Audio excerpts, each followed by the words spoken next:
உறவுகள் அனைவருக்கும் வணக்கங்க. நம்ம குட்டி காவேரியை விஜய் கூட்டிட்டு வீட்டுக்கு வர்றாங்க. சாரதா வீட்டுக்கு அவ்வளவு ஆசையாக அப்படியே தழுவி கட்டி பிடிச்சி பேத்தியை பார்த்து மொத்தம் மழை பொழியிறாங்க. கொஞ்சம் கொஞ்சுறாங்க. அதை பார்த்து காவேரியை வியந்து போகிறாங்க. என்னது அம்மா இந்த பிள்ளை மேலே இவ்வளோ பாசமாக இருக்குது, நம்ம சொல்லையில் கூட அப்பெல்லாம் என்னடி பெருசாக எப்போ பாரு அந்த பிள்ளையே பேசிக்கிட்டு இருக்க அப்படின்னு சொல்லுவாங்க. இப்போ என்ன அப்படின்னு வாயில் கையை வச்சு அதிசயிச்சு போய் பார்க்குறாங்க. பேரனப்பா அப்படிங்கல காவேரி அப்படிங்கிறாரு விஜய். மெல்லமாக ஒரு பேரை மட்டும் ஸ்டெப்பை எடுத்து போட்டு வைப்போம் அப்படின்னு பார்க்குறாங்க. காவேரியா? என் புள்ள பேர் காவேரி தான் அப்படின்னு சாரதா சொல்ல அப்படி பார்க்குறாங்க. தம்பி காவேரின்னா பேர் வச்சுருக்கீங்க? ஆமாம் ஆமாம் ஆண்டி அப்படிங்கிறாரு. அதுக்கப்புறம் காவேரி பார்க்குறாங்க. அம்மா நீ அம்முன்னு தானே சொன்ன, அம்மான்னு கூப்பிடுவாங்க மிஸ், ஆனால் என் பேர் காவேரி அப்படின்னு சொல்லிட்டு ரொம்ப சந்தோஷமாக பேசி அவ்வளோ ஒரு ஆனந்தப்பட்டுக்கிறாங்க. பார்த்தா சாப்பாடு தடபுடலாக செஞ்சு உட்கார வச்சு சாப்பாடெலாம் போடுறாங்க. எம்மா என்னம்மா நீ ஆச்சரியமாக இருக்கு. என்னம்மா காவேரி நீ என்ன பேசுகிற, ஏன்டி இப்படிலாம் பேசுகிற, சும்மா இருடி, உனக்கு பிடிச்ச பிள்ளைன்னு சொல்லிட்ட, பாவண்டி அம்மா இல்லாத பிள்ளைன்னு சொல்லிட்டில, அதனால தான் நீ உன்னை பார்க்க அந்த பிள்ளைக்கு அம்மாவாக தோணும் போல இருக்கு, வா நீ உன் கையால் சாப்பாடு எடுத்து கொடு அப்படின்னு சொல்ல என்னென்னமோ சொல்கிறீங்க அப்படின்னு சொல்லிட்டு சாப்பாடு எடுத்து கொடுக்குறாங்க. விஜய் அப்படியே ரசித்து காவேரியை பார்க்குறாரு. காவேரியை பார்க்க என்ன இவர் நம்மளை இப்படி பார்க்குறாரு, கனவுல வந்தவர் நேரில் வந்தவர் இப்படி பார்க்குறாரு, அம்மாடி இவர் பார்வை நம்மளை ஏதோ பண்ணுதே, நம்மளை காந்த சக்தி மாதிரி பிடிச்சி இழுக்குதே அப்படின்ட்டு திரும்பிக்கிறாங்க. அப்புறம் சாப்பாடை பரிமாறுறாங்க. அப்புறமா காவேரிக்கு ஊட்டி விட்றி அப்படிங்கிறாங்க. யாருக்கு அப்படின்னு காவேரி கேட்க மினி காவேரிக்கு தான். என்னது மினி காவேரியா? ஆமாம், நீ பெரிய காவேரி, இவன் மினி காவேரி. போதுமா போதும் அப்படின்னு சொன்னதையோட பட்டுன்னு நம்ம காவேரி மடியில் வந்து உட்காந்துக்கிறாங்க. குட்டி காவேரி என்னடா எனக்கு ஊட்டி விடுங்க மிஸ் அப்படின்னு சொல்ல சரி அப்படின்னு சொல்லிட்டு சாப்பாடை பிசைஞ்சு ஊட்டி விடுறாங்க. முதல்ல அந்த குழந்தை அம்மாவோட உணவை ஆசையாக சாப்பிடுதுங்க. அடுத்து சும்மா விடலைங்க சாரதா. பார்த்தா பேத்தியை தூக்கி மடியில் வச்சுட்டு கொஞ்சது. இங்கே பாருமா, நீ உனக்கு அம்மா இறைவன்கிட்ட போயிட்டாங்கன்னு தானே சொல்லி வச்சுருக்காங்க. ஆமாம் பாட்டி, சாமிக்கிட்ட போயிட்டாங்கன்னு தான் சொல்லி வச்சுருக்காங்க. அப்படிலாம் நீ நினைக்காத, உனக்கு அம்மாவுக்கு அம்மாவா எல்லாமா இந்தா என் பொண்ணு காவேரி இருக்கா, நீ அம்மாவா அவளை நினச்சிக்கோ. பாட்டி எவ்வளோ நல்லவங்களா இருக்கீங்க, நான் மிஸ்ஸு தான் நல்லவங்கன்னு நினச்சேன், நீங்கள் அதை விட நல்லவங்களா இருக்கீங்களே, தேங்க்யூ பாட்டி அப்படின்னு முத்தம் அப்படியே நச்சுன்னு மாறி கொடுக்க, நீ மிஸ்ஸுன்னு கூட கூப்பிட வேணாண்டா, நீ அம்மான்னு கூட கூப்பிட்டுக்க. எனக்கு ஆசையாக தான் இருக்குது, ஆனால் மிஸ் ஏதாவது சொல்லுவாங்களே, அதெல்லாம் நான் சொல்லிக்கிறேன், நீ கவலைப்படாத, தேங்க்யூ பாட்டி அப்படிங்கிறாங்க. சாப்பாடெலாம் சாப்பிட்டு முடிகிறாங்க. விஜய்க்கு அவ்வளோ ஒரு சந்தோஷம். தம்பி எனக்கு ரொம்ப சந்தோஷமாக இருக்குப்பா, என் பேத்திப்பா அப்படின்ட்டு 5 வருஷம் ஆச்சுல்ல என் செல்லத்தை அவள் ஆகி போகிறத கழுவி விட்டு ட்ரெஸ்ஸை மாற்றி விட்டு ஒவ்வொரு வருஷம் அவள் அப்படியே வளர்ந்து வர்ற விதத்தை பார்க்க முடியாமல் போச்சே தம்பி அப்படிங்கிறாங்க. அத்தை விடுங்க அத்தை, பார்த்துக்கலாம், காவேரி வர அப்படிங்கல. என்ன 2 பேரும் அடிக்கடி குசுன்னு பேசுகிறீங்க, என்னை கண்டோட அப்படியே கட் பண்ணிக்கிறீங்க அப்படின்னு காவேரி கேட்க, அது ஒன்றும் இல்லைம்மா, எப்படி தம்பி இருக்கீங்க, ஒரு அம்மா இல்லாமல் பிள்ளைய வளர்க்குறது கஷ்டம் தானே, அப்படி இப்படின்னு பேசினேன்டி தம்பிக்கிட்ட, வேற ஒன்றும் இல்லை அப்படிங்கிறாங்க. கண்டுபிடிக்கிறேன் அப்படின்னு நினச்சிட்டு குட்டிமா வாங்க அப்படி சொல்லி விளையாடுவோமா அப்படின்னு கூப்பிட்டு வெளியில் வந்து வச்சு பார்த்தீங்கன்னா கிரிக்கெட் விளையாடுறாங்க. விஜய் எல்லாம் சேர்ந்துக்கிட்டு பார்த்தா அவ்வளோ ஒரு சந்தோஷம் சாரதாவுக்கு. என்னம்மா யாரும் இல்லைன்னீங்க, இப்போ யார் இவங்க? அது என் மகளோட சொந்தக்காரவங்க தான். ஓ அப்படியா அம்மா, ஏன் கூட சொந்தக்காரவங்க? என்னம்மா என்னோட சொந்தக்காரவங்க இல்லையே, ஏண்டி இவங்க ஒன்றை வச்சு தானே வந்திருக்காங்க, அதை வச்சு சொன்னேன்டி. அப்படின்னா என் மக ஸ்கூலில் படிக்கிற பிள்ளைன்னு சொல்ல வேண்டியதானே, அதெல்லாம் ஏண்டி விவரம் சொல்லிக்கிட்டு அப்புறம் கண்ணு வச்சுருவாங்க, ஸ்கூலில் படிக்கிற பிள்ளைலாம் கூட்டிகிட்டு வந்து விளையாடிக்கிட்டு இருக்கா கொஞ்சிக்கிட்டு இருக்கான்னு, அதெல்லாம் தேவையில்லைன்னு தாண்டி. சரி வெளியெல்லாம் விளையாட வேணாம், வா வீட்டுக்குள்ள மாமா, குட்டி செல்லம் பாட்டி சொன்னால் கேட்பியா? ஓகே பாட்டி நான் கேட்குறேன் பாட்டி அப்படின்னு வீட்டுக்குள்ளே ஓடுதுங்க. போடி போ, பிள்ளைய பாரு போ அப்படின்னு சொல்லிட்டு, தம்பி ரொம்ப சந்தோஷமாக இருக்குப்பா, என் பேத்தியை விட்டுட்டு போறியா வீட்டிலையே அப்படின்னு கெஞ்சுறாங்க. என்னத்தது உங்கள் பேத்தி, நான் என்ன வேணாம் நான் சொல்கிறேன், ஆனால் எப்படி அத்தை இருக்க முடியும்? பார்த்தீங்களா உங்கள் பொண்ணு காவேரி 1008 கேள்வி கிடுக்குப்படி போடுறா, துருவி கேட்குறா. ஆமாப்பா அதையும் நானும் கவனிச்சேன், சரியான ஆளாக இருக்கா, பயங்கரமான கேள்வி கேட்குறா. அவளா பொண்ணு பிடிச்சிருக்கு, நல்லா பேசுகிறா, அம்மாமா என் கனவுல ஒருத்தன் வந்தான் அப்படி இப்படின்னு சொல்கிறா, நானா கூட்டு வந்தா மட்டும் எப்படி பார்த்தியா? சரி விடுங்கத்த அப்படிங்கிறாங்க. அடுத்து சாயந்தரம் ஆகுது, கிளம்புறாங்க. எனக்கு கிளம்ப மனசே இல்லை பாட்டி அப்படிங்கிறாங்க. இப்போ உனக்கு பாட்டியை விட்டு போக மனசு இல்லையா, இல்லை உங்க மிஸ்ஸை விட்டு போக மனசு இல்லையா? 2 பேரும் தான் அப்படி சொல்ல. அதெல்லாம் இல்லை, ஒருத்தவங்க தான் அப்படிங்கல. எனக்கு மிஸ்ஸையும் பிடிக்கும், ஆனால் மிஸ்ஸை விட நீங்கள் ரொம்ப பாசமாக என்கிட்ட இருந்துக்கிட்டீங்களா, அதனால் நீங்கள் ஃபஸ்ட்டு பாட்டி பெஸ்ட்டு அப்படின்னு சொல்ல, ஏ குட்டிவாளு ஸ்கூலுக்கு வரணும் நாளைக்கு. நாளைக்கு நான் வரமாட்டேனே. ஏன்டா? நாளைக்கு சண்டே மிஸ் அப்படின்னு சொல்ல, ஓ சண்டேன்னு சொல்றியா? ஏன்டி நாளைக்கு சண்டை போட்டுக்கிறீங்கிறீங்க? சண்டேலாம் போட்டுக்காதீங்கடி அப்படின்னு சாரதா சொல்ல, ஐயோ பாட்டி சண்டேனா ஞாயிற்றுக்கிழமை லீவு. ஓ அப்படி சொல்கிறீங்களா அப்படிங்கிறாங்க. அதுக்கப்புறம் சரி அத்தை கிளம்புறோம். காவேரி வந்து டவுட்டு படுறா இவ்வளோ நேரம் ஏன் இருக்கிறாங்கன்னு. அதனால அங்கே கிளம்புறோன்னு கிளம்பையில் போயிட்டு வரோன்னு அந்த பிள்ளை ஓடி போய் முத்தம் கொடுக்குது 2 பேருக்கும். அப்புறமா நில்லுமா அப்படின்னு போயிட்டு, நான் ஊர்லேருந்து வரையில் நான் வாங்கிட்டு வந்தேன் அப்படின்னு சொல்லிட்டு தின்பண்டங்கள்லாம் நிறைய எடுத்தாந்து கொடுக்குது. பாட்டி பார்க்குது காவேரி என்ன நடக்குது அப்படின்னு சொல்லிட்டு அதுக்கப்புறம் பாய் அப்படின்னு அனுப்பி வச்சிடுறாங்க. காவேரி என்ன பண்ணுறாங்க, போனதுக்கப்புறம் இங்கே வா சாரதா அப்படின்னு கூப்பிட, என்ன கேட்க போகிறான்னு தெரியலையே. சரி இவளுக்கு என்ன நம்ம பயப்படணும் அப்படின்ட்டு, நம்ம என்ன பயப்படணும், நெஞ்சில் என்ன தப்பாக பண்ணியிருக்கிறோம், என்ன காவேரி அப்படின்னு கேட்க, இவங்க யாருமா? யாருன்னா ஸ்டூடெண்ட்டோட அப்பாடி.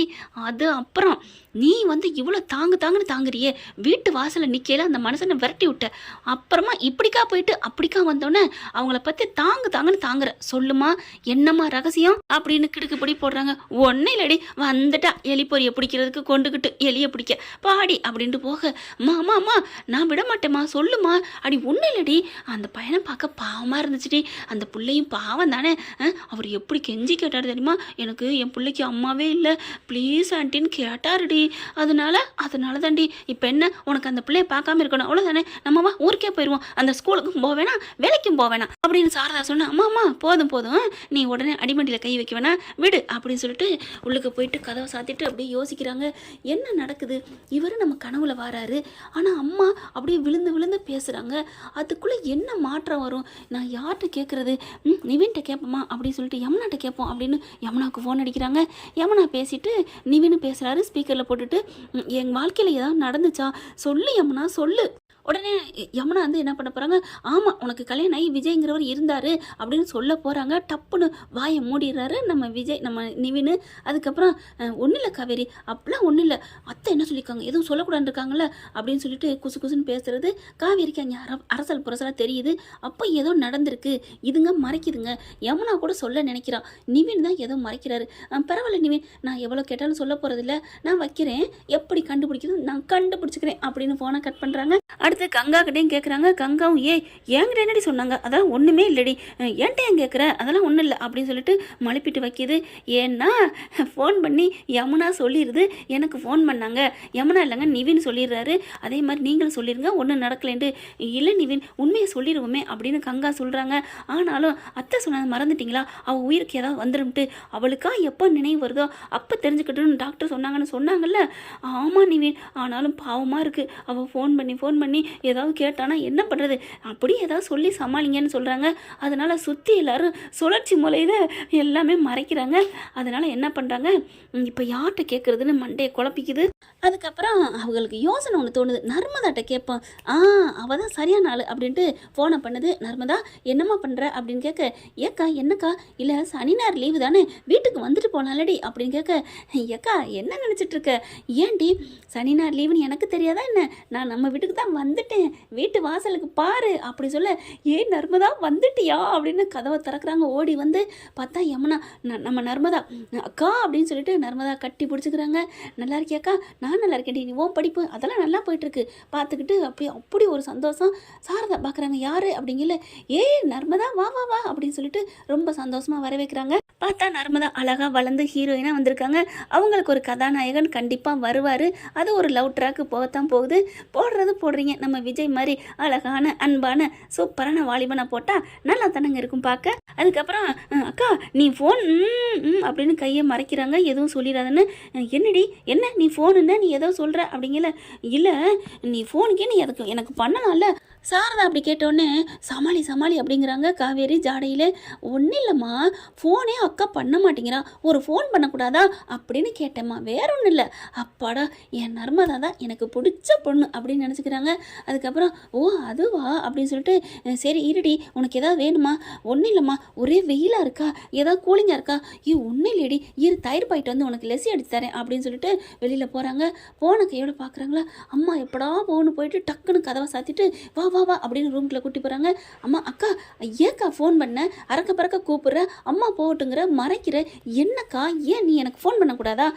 அதெல்லாம் அப்புறம் பேசிக்கலாம், நான் ஒன்றே ஒன்று கேட்குறேன் ப்ளீஸ் நர்மதா, நீயாவது எனக்கு உண்மையை சொல்லுவியா? என்னக்கா கேட்க போகிற? உனக்கு நான் உண்மையை சொல்லாமல் வேறு யாருக்குக்கா சொல்ல போகிறேன்? ஏன்னா நீ என் வாழ்க்கையில் வழிவகுத்ததே நீ தான், நான் இந்த உயிரோடு இருக்கேன்னா அதுக்கு காரணமே நீயும் மாமாவும் அப்படின்ட்டு டப்புன்னு நிப்பாட்டுறாங்க. சொல்லுப்பா, நானும் மாமாவும் சொல்ல வர்றேன், சொல்லு அப்படிங்கல. ஒன்றும் இல்லைக்கா, விட்டுருக்கா, நான் உயிரோடு இருக்க காரணம் நீ தான் சொல்ல வந்தேக்கா. நான் என்னடி பண்ணேன் உனக்கு? இல்லைக்கா, சின்ன பிள்ளைலேருந்து என்னை படிக்க வச்சில்ல, அது நம்ம வாழ்க்கை நல்லா வாழ்கிறோம், நான் நல்லா படிக்கிறேன்னா சம்பாதிக்கிறேன்னா அதுக்கு நீ காரணம்னு ஒருத்தர் படிக்க வைக்கவங்கள சொல்லலாண்டி. ஆனால் உயிரோட வாழ்கிறேன்னா உயிர் போகிற நிலைமையில ஏதோ உதவி இருக்கணும். நான் அப்படி உனக்கு என்னடி பண்ணேன்? அந்த 3 வருஷம் எனக்கு நினைவில்லை இல்லை, அதில் நான் என்னடி பண்ணேன்? நர்மதா ப்ளீஸ்டி சொல்லுடி, எனக்கு ஒரே அழுகைய மண்டே பிச்சுக்கிற மாதிரி வருது. நர்மதா உனக்கு ஒன்று தெரியுமா, எனக்கு விஜய் தெரியும்டி அப்படின்னு சொல்ல, என்னது மாமாவை தெரியுமா அப்படின்னு போட்டுறாங்க ஒரு போர்டு. வாடி வா, வந்துட்டியா வலிக்கு அப்படின்னு சொல்லிட்டு, அதனால தான் எல்லாத்துட்டையும் விஜய் எனக்கு தெரியுமா, விஜய்க்கு எனக்கு சம்மந்தம் இருக்கா அப்படின்னு எல்லாத்துட்டையும் கேட்டால் அதெல்லாம் இல்லையே அதெல்லாம் இல்லையேன்னு சொல்லி சமாளிக்குதுங்க, மழுப்புதுங்க. அதனால தான் இன்னைக்கு கொக்கி பிடி போட்டோம்ல அப்படின்னு காவேரி மனசில் நினச்சிக்கிட்டு சொல்லுமா சொல்லு அப்படிங்கல. அக்கா அது வந்து உனக்கு விஜய் மாமா தெரியுமா? எப்படிக்கா தெரியும்? இங்கே பார், எனக்கு தெரியும், எனக்கு எப்படி தெரியுங்கிற பிரச்சனை இல்லை, நீ சொல்லு அப்படின்னு சொல்ல. என்னத்தக்கா நான் சொல்லுது? இங்கே பார் நர்மதா, உன் உயிரை காப்பாற்றிருக்கேன்னு நான் சொல்கிறேன். நான் அப்படி காப்பாற்றினது உண்மைன்னா, உண்மையிலே என் மேலே உனக்கு மதிப்பு பாசம் இருந்துச்சுன்னா சொல்லு. விஜய் எனக்கு தெரியும், ஆனால் எப்படி தெரியுங்கிறத நீ சொல்லு. என்னக்கா தெரியுங்கிற? அப்புறம் நான் உன்கிட்ட உண்மையை சொல்லிடுறேன்டி, நான் உங்ககிட்ட போட்டு தாண்டி வாங்கினேன். விஜய் தெரியும், ஆனால் விஜயாத்தான் தெரியும். எனக்கும் அவருக்கு என்ன சம்பந்தம் அப்படிங்கிறது எனக்கு தெரியாது. ஆனால் அவருக்கு எனக்கு கல்யாணம் ஆயிருக்கு, அவர் உனக்கு மாமாங்கிறத இப்போ உன் வாயிலேருந்து வந்த வாக்குமூலத்தை வச்சு தெரிஞ்சுக்கிட்டேன்டி. அவரோட குழந்தைய பார்த்தேன்டி, அவர் பேரும் காவேரிடி, அவள் பேரும் காவேரி, என் ஸ்கூலில் தான் படிக்கிறா. அதை வச்சு தான் நான் கண்டுபிடிச்சேன். அவர் என் கனவுல தினைக்கும் வாராருடி, என் கூட பாசமாக இருக்காருடி. ஏண்டி சொல்லுங்கடி, உண்மையை சொல்லு, எனக்கு மண்டை வெடிக்குது அப்படின்னு சொல்ல. ஐயோ சொன்னா உனக்கு மண்டை வெடிக்குங்கா, நீ சொல்லலை தாண்டி எனக்கு மண்டை வெடிக்கும் அப்படிங்களா? அக்கா நான் சொல்லிடுறேன் அப்படின்னு சொல்லிட்டு ஒன்று விடாமல் நர்மதா புட்டு புட்டு வைக்குது. இவ்வளோ நடந்திருக்கா? அப்போ என் புருஷனா அவர்? ஆமாக்கா, அவர் தாக்கா என் உயிரை காப்பாத்துறதுக்கு பணம் கொடுத்தாருக்கா, எவ்வளோ லட்சம் கொடுத்தாரு தெரியுமா, கொட்டி கொடுத்தாருக்கா. என்னடி சொல்ற? ஆமாக்கா, நீ காசுக்காக தான் அவரை போய் கல்யாணம் பண்ண, ஆனால் அதுக்கப்புறம் உன்னோட காதல், ஆசை, பாசம், அன்பு எல்லாமே அவரை மாத்திருச்சுக்கா. உயிருக்கு உயிராக உன்னை லவ் பண்ணாருக்கா. இடையில காசுக்காக கல்யாணம் பண்ணாருன்னு தெரிஞ்சு அம்மா உன்னை கூட்டிகிட்டு வந்துருச்சுக்கா. அப்புறம் போராடி உங்க கூட சேர்ந்தாருக்கா. நீ மாசமாக இருக்கையில் இந்த மாதிரி ஆக்சிடென்ட் நடந்துருச்சுக்கான்னு ஓரளவு குட்டி கதையாக முடிக்குது. அப்போ இந்த பாட்டியும் தாத்தாவும் தான் இப்படி பண்ணாங்களா? ஐயோ அப்படின்னு சொல்லி ஒரு மாதிரி ஆகுது. அப்போ அவர் என்னை தேடி தான் வந்தாரா? என்னக்கா சொல்கிற? ஆமாடி, நம்ம வீட்டுக்கு வந்தாரடி. அம்மா உடனே மழுப்பி அனுப்பிடுச்சுடி. ஆமாக்கா, உண்மையை சொல்லிடுவான்னு பயந்துட்டு தான், உனக்கு எதுவும் ஆயிடக்கூடாதுன்னு அப்படி அம்மா சொல்லியிருக்கலாம்க்கா அப்படின்னு சொல்ல. ஆமாடி, இப்போ தாண்டி புரியுது. போயிட்டு சமாதானம் பண்ணி பேசியிருப்பாங்க போல இருக்குடி 2 பேரும். நான் உடனே சாமான் வாங்கிட்டு வரேன்னு ஓடி வச்சுடி அம்மா. போயிட்டு வந்த ஆள் அந்த அவரையும் கூட்டிகிட்டு வந்துச்சுடி. அக்கா அந்த ஆளுன்னு சொல்லாதக்கா, அவர் நம்ம தெய்வம்க்கா. எப்படி உன்னை பார்த்துக்கிட்டா தெரியுமா? நீ அதை விட அவர் மேலே உயிராக இருப்ப. எங்களெல்லாம் தூக்கி போட்டு என் புருஷன் தான் வேணும்னு ஒரு கட்டத்தில் நின்ன தெரியுமா? அவரை போலீஸில் கூட கம்ப்ளைண்ட் பண்ணி கொடுத்துட்டான் அந்த பசுபதியால். அப்போ நீ போராடி காப்பாத்தினக்கா. அவர் உன்னை தரையில் நடக்க விடலக்கா. வளகாப்பு எப்படி நடத்தினா தெரியுமா? இங்கே பார், என் மொபைல் இருக்குது அப்படின்னு எடுத்து காமிக்கிறாங்க. வளகாப்பெல்லாம் அப்படித்தான், அப்படி தாங்குறாரு, தடுக்கிறாரு. அப்போ என் புருஷன் அடி அவர். அப்போதாக்கா, எப்போவுமே உன் புருஷன் தாக்கா உன்னை அப்படி வச்சுக்கிட்டாரு. இவ்வளவு ஏன் நம்ம யமுனாக்காவுக்கும் நிவினுக்கும் கல்யாணம் பண்ணி வச்சது அவர் தான் தெரியுமா? என்னடி சொல்கிற? ஆமாக்கா, உன் மேலே அவ்வளோ ஒரு காதல், அதனால தான் உன் தங்கச்சிக்கு அவள் கல்யாணம் பண்ணி வச்சாரு அப்படின்னு சொல்கிறாங்க. என்னடி? ஆமாம், அந்த பசுபதிட்டேருந்து நம்ம வீட்டை மீட்டு கொடுத்தாரு. அப்படியா? ஆமாக்கா. அப்புறம் என்னடி பண்ணாரு? என்ன பண்ணாரா? எவ்வளோ பண்ணார் தெரியுமா? நம்ம குடும்பம் சித்தி குடும்பம் இருக்குன்னு சொல்லி ஒன்று கும்பல் பண்ணுச்சு, கும்மாளம் போட்டுச்சு. அதை தடுத்து எரிஞ்சாரு. நம்ம குடும்பத்தை அப்படி காப்பாத்தினார் தெரியுமா? உனக்கு தெரியுமாக்கா அப்படின்னு சொல்லிட்டு கட்டி பிடிச்சி அழுகுறாங்க நர்மதா. அப்பா, அவர் எனக்கு இவ்வளோ நல்லது பண்ணியிருக்காரு, நான் எப்படி அவரை மறக்க முடியும்? இல்லைக்கா, நீ மறக்கலக்கா. உன் சிந்தனையில் அவர் இருக்காருக்கா. உன் சிந்தனையில் அவர் இருக்கிறதுனால தான் கனவுல வராருக்கா. உன் ஆள் மனசில் அவர் இல்லைன்னா இப்படிலாம் அவர் வர முடியாது தெரியுமா? ஐயோ நான் இப்போவே அவரை பார்த்தே ஆகணும், இனிமேல் நான் என்னால் பொறுக்க முடியாது, தள்ளுடி அப்படின்னு சொல்லி கிளம்புறாங்க. அக்கா அவர் அட்ரஸ்ஸு அதெல்லாம் இந்த என் மொபைல் இருக்குது, அதெல்லாம் கொடுத்துட்டு தான் போனார். அம்மா தான் டீலிங் வச்சுக்கிடுச்சே, தினைக்கும் உங்கள் பிள்ளைய கூட்டுவாங்க, இல்லை நான் வாரம் வாரம் கூட்டுவாங்க, கோயிலுக்கு வாங்கன்னு நான் அப்போவே நினச்சேன்டி. ஏதோ ஒரு பந்தம் அப்படியே பேத்தி மாதிரியே கட்டி பிடிக்குதுன்னு. எனக்கு அந்த பிள்ளைய பார்க்கல, என்னை பார்க்குற மாதிரியே இருந்துச்சே. ஐயோ நான் என் மாமா பார்க்கணும், நான் என் குழந்தைய பார்க்கணும். அக்கா உனக்கு ஏதாவது நினைவு வருது அக்கா? இல்லடி இல்லை, ஆனாலும் உள் மனசில் அவரோட பாசமாக பேசுன்னு மட்டும் சொல்லுதுடி அப்படிங்கிறாங்க. அதுக்கப்புறம் அக்கா அம்மா வந்து கேட்குமே, கேட்டால் சொல்லுடி, அக்காவை புருஷனை தேடி போயிட்டான்னு சொல்லு, எனக்கு ஒன்றும் ஆகலை, நான் நல்லா தான் குண்டு கண்டு மாதிரி இருக்கேன்னு சொல்லு அப்படின்னு சொல்லிட்டு வேக வேகமாக வெளியில் வர்றாங்க. அக்கா அப்படிங்கல நானும் வரேன், நீ வேணாம் நான் போகிறேன் அப்படின்ட்டு கிளம்பி வேக வேகமாக கதவை திறந்துட்டு சர்றப்புறன்னு ஆட்டோ பிடிச்சி கிளம்புது. சாரதா வருது. ஏய் எங்கடி போறா அவள் வாழ்க்கையை தேடி போகிறாம்மா. என்னடி சொல்கிற? நீ ஏதாவது சொல்லி தொலைச்சியா? சொல்லாமல் வச்சு மூடி வச்சு ஏதா இருந்தாலும் போட்டு உடைக்கணும். நான் அப்போவே சொன்னேன், பாவம்மா அவள் எவ்வளோ பைத்தியம் முடிச்ச மாதிரி என்கிட்ட கெஞ்சினா தெரியுமா? கெஞ்சினாங்கிறக்காண்டி சொல்லிட்டியாடி, இப்போ எங்கடி போகிறா? அவள் ஏதாவது ஆயிடுச்சுன்னா உன் மக திறமையா என்ன சொல்லிட்டு போனா தெரியுமா? என்னடி சொன்னா? என் அம்மா கேட்டா, உன் அம்மா கேட்டா அவள் புருஷனை தேடி போயிட்டான்னு சொல்லு, எனக்கு ஒன்றும் ஆகலை, எனக்கு மண்டையும் வெடிக்கல, ஒன்றும் ஆகலைன்னு சொல்லுன்ட்டு போயிருக்கா தெரியுமா அப்படின்னு சொல்லல. அப்போ அவளுக்கு நல்லா இருக்குல்லடி, ஒன்றும் ஆகலடி, ஒன்றும் ஆகலைம்மா, அப்பா இப்போ தாண்டி நிம்மதி அப்படின்னு சொல்லிட்டு அடுத்த நிமிஷமே ஐயோ அப்படிங்கிறாங்க. ஏம்மா என்னமாச்சு? ஏய் அங்கே ஒருத்தர் இருக்காங்கடி, அவங்க ஏதாவது பண்ணிட்டாங்கன்னா. அம்மா அதெல்லாம் பயப்படாதம்மா, அக்கா மாமா ஸ்ட்ராங்காக இருக்காங்க அவங்களோட காதலில், அதனால் ஒன்றும் பண்ண முடியாது, நீ பயப்படாத அப்படிங்கிறாங்க. இங்கே அதுக்குள்ளே எங்கேப்பா போனேன், ஏதுப்பா போனேன், பிள்ளையப்பா கூட்டு போனேன், அங்கே திட்டிக்கிட்டு இருக்கிறேன் சித்தப்பேன். இங்கே பார் என் பிள்ளைய எங்கே கூட்டி போகணும், நடுக்கடல் கூட கூட்டி போவேன், எதுக்கு கூட்டி போகிறேன், ஏன் கூட்டி போகிறேன் அப்படிங்கிற கேள்வி யார்கிட்டருந்து வரக்கூடாது அப்படின்னு கத்துறாங்க. இல்லைப்பா அந்த பசுபதியால் ஏதாவது ஆபத்து? கூட அங்கே எங்கேயோ இருக்கிறானே அவனால் எனக்கு ஆபத்து இல்லை, கூடவே இருக்கிய பாரு நீங்கள், உங்களால் தான் எனக்கு ஆபத்து அப்படின்னு கத்திக்கிட்டு இருக்காங்க. என் பொண்டாட்டியை பார்க்க முடியாமல் நான் தவிச்சுக்கிட்டு இருக்கேன், துடிச்சுக்கிட்டு இருக்கேன் தெரியுமா அப்படின்னு சொல்லிட்டு செம்ம காண்டாகிறாரு. அப்படி பயங்கரமாக மாறி சண்டை போடுறாங்க. இங்கே பாருங்க, இந்த ஜென்மம்னு ஒன்று இருந்தால் அது காவேரி மட்டும்தான் என் பொண்டாட்டி. அந்த காவேரியால் அந்த பசுபதியால் எனக்கு ஏதாவது ஆணுச்சுன்னா அது என் பொண்டாட்டி காவேரி கூடவே நானும் 2 பேரும் சேர்ந்து அனுபவிச்சுட்டு போகிறோம். இருந்தாலும் சரி, இந்த உலகத்தை விட்டு போனாலும் சரி, அது என் பொண்டாட்டி காவேரியோட மட்டும்தான். அவள் தான் அவளையே மறந்துட்டு இருக்காளே விஜய், அப்புறத்துக்கு அவளை போய் நீ நினச்சிட்டு இருக்க அப்படின்னு சொட்டத்தில் சித்தப்பு சொல்ல, சித்தப்பா அவ்வளோதான் மரியாதை, அவள் இறந்துட்டான்னு நான் சொன்னேன்னா? இல்லைப்பா அவள் சுயநினைவு இழந்துட்டால, அவள் சுயநினைவு இழந்தாலும் சரி இலக்காடி சரி என் பொண்டாட்டி தானே, அவள் கனவுல நான் போயிட்டுருக்கேன் தெரியுமா, அவளை ஒரு நாளும் நான் விட மாட்டேன் அப்படிங்கல. நீ தாப்பா விஜய் இப்படி நினச்சிட்டு இருக்க, அவன் நினைவு வருதோ இல்லையோ இன்னொருத்தரும் கல்யாணம் பண்ணிட்டு அவள் பாட்டுக்கு உனக்கு டாட்டா காமிச்சிட்டு போகிறா அப்படிங்கல. சித்தப்பா அப்படின்னு அறைய போயிடுறாரு. விஜய் அப்படின்னு குரலுங்க ஓடி வந்து காவேரி நிற்கிறாங்க, திரும்புறாரு. அப்படியே விஜய் அப்படின்னு அவ்வளோ ஒரு ஆர்வம் பார்க்க காவேரி அப்படிங்கிறாங்க. விஜய்னு ஓடி வந்து அப்படியே கட்டி பிடிச்சி நச்சுன்னு முத்தம் கொடுக்குறாங்க. அப்படியே அதிசயிச்சு போச்சு நிற்கிறதுங்க எல்லாரும். ராதாலேருந்து அன்பு தாத்தா 50 பேருமே Vijay I love you Vijay, I love you Vijay அப்படின்னு கட்டி முத்தமெல்லாம் பொழிகிறாங்க.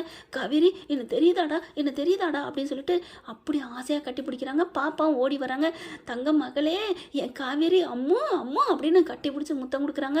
அப்படியே தாத்தாவுக்கு கண்ணு கலங்குது. தெரியுதாம்மா, நான் தான் உங்கள் பிள்ளைன்னு தெரியுதுடா, நீ தான் என் பிள்ளை, நீங்கள் தான் என் விஜய், எல்லாமே எனக்கு தெரியுதுங்க அப்படின்னு சொல்லிட்டு ஆசையாக கட்டி பிடிச்சிக்கிறாங்க, முத்தம் கொடுத்துக்கிறாங்க.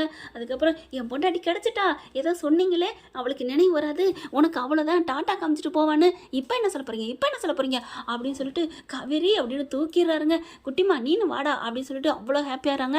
அதுக்கப்புறம் நம்ம இங்கே இருக்க வேணாம், வாங்க வெளியில் எங்கேயாவது போவோம் அப்படின்னு சொல்லிட்டு காருக்குள்ளே ஏறி உட்காடுறாங்க.